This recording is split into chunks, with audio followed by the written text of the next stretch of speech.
Once you've confirmed that the user has an Apsona for Salesforce base license assigned to them, you can now assign them a license to Apsona multi-step reports.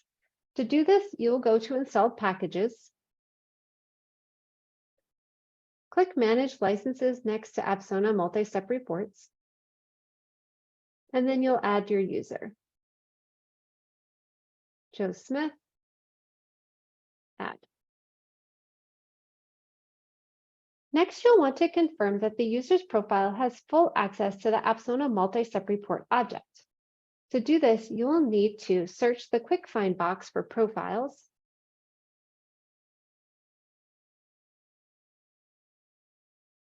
choose profiles. You're then going to choose the profile for the user that you just added.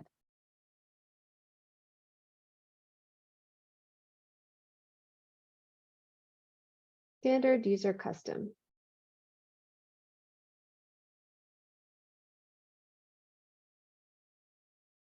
Next, you're going to choose object settings.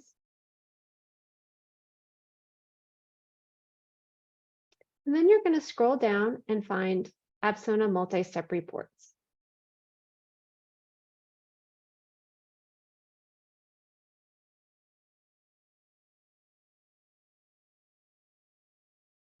You're going to click Edit.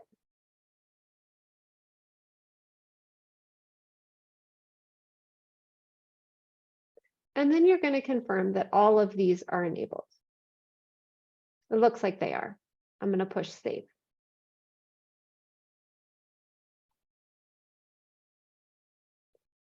Once this is done, you will want to go into Apsona and clear the cache.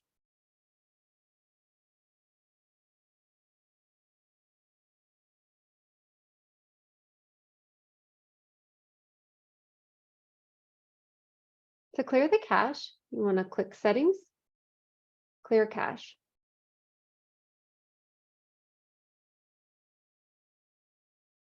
This will refresh the settings.